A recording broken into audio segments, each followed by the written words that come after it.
Between the time when the consoles drank the arcades and the rise of the sons of PlayStation, there was an age undreamed of. And unto this, RASTAN, destined to wear the jeweled crown of Taito upon a troubled brow. Let me tell you of the days of high Sega adventure.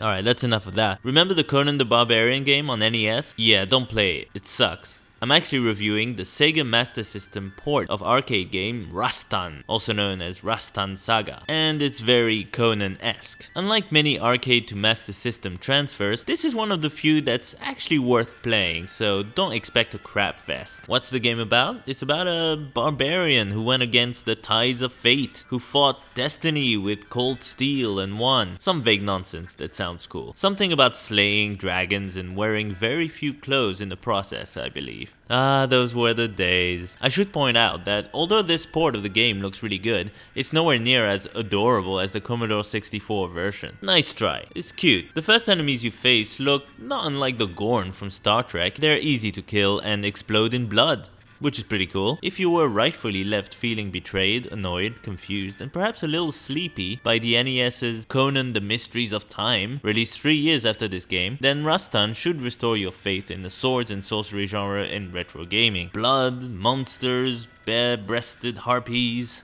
It's all there. The game effortlessly captures the spirit of the genre at hand, and with RASTAN around, there's no excuse to not play that awful Conan game. Meaning, again, don't play it. Such a waste.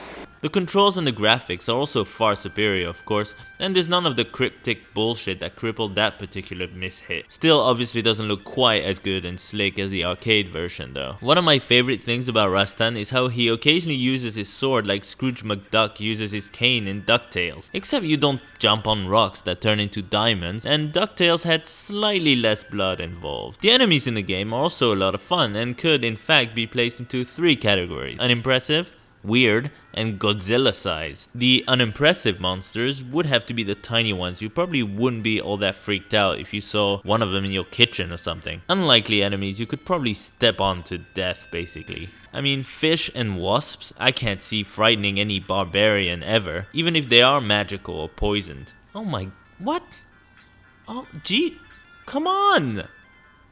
What the hell? Those are the hardest enemies to fight? These tiny ones? Oh my god, who would have thought? In the weird section, we have those uglier monsters, like some of the bosses. You just want these guys to leave you alone. You've got centaurs, snake women. They're a challenging bunch and they have annoyingly useful magical powers. Speaking of which, you can pick up several weapons during the game, including swords that shoot fireballs, making it a bit easier to compete with those more cunning gifted enemies. That is power. But the game is not that generous with health, and you only have limited continues, so you're gonna be playing through those levels again and again. There's only one Godzilla-sized monster you face, and it's this dragon. I can't believe this guy isn't the final boss. He's the boss before the final boss. And look at the final boss, he's tiny and really easy to kill. Actually, the bosses in general are really not that hard. It's just a matter of having enough health when you get to the boss to beat them. And the stages obviously get busier and harder to get through, so good luck with that. All these mixed mythologies in the same game make for a hugely entertaining and creative platformer that dips its toe into various different cultures in a way that works completely. Sort of like how the Castlevania games use the universal monsters and the horror genre in general in new, eclectic, effective ways, making the franchise work both on its own and as a loving homage. The music and sound effects in the game are also, this is worthy of mention, kind of badass, so volume way up please.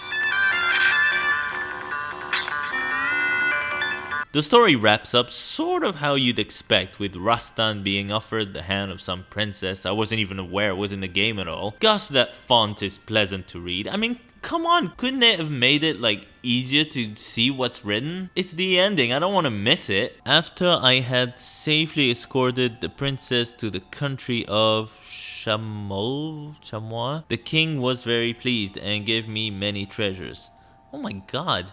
Now, I may be crazy, but is it just me or does this following image give out a bit of a creepy vibe? Something about that shadow is definitely unsettling.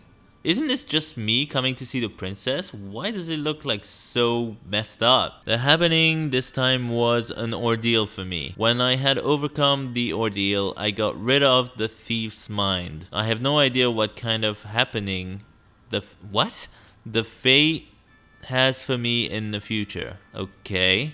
I thought I understood this game and now I beat it. I feel like I missed the boat entirely. Anything else? However, I will always overcome it and shall promise that I will tell you about the new adventure story. New adventure story. Alright, tell me about the new adventure story, Rastan. I dare ya. And if you do not listen, Then the hell with you.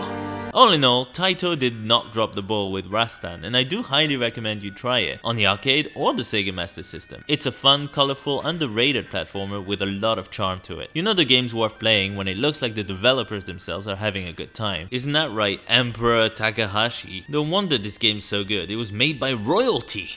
All hail Emperor Takahashi! Anyway, to cut a review short, it's a great game. Give it a go.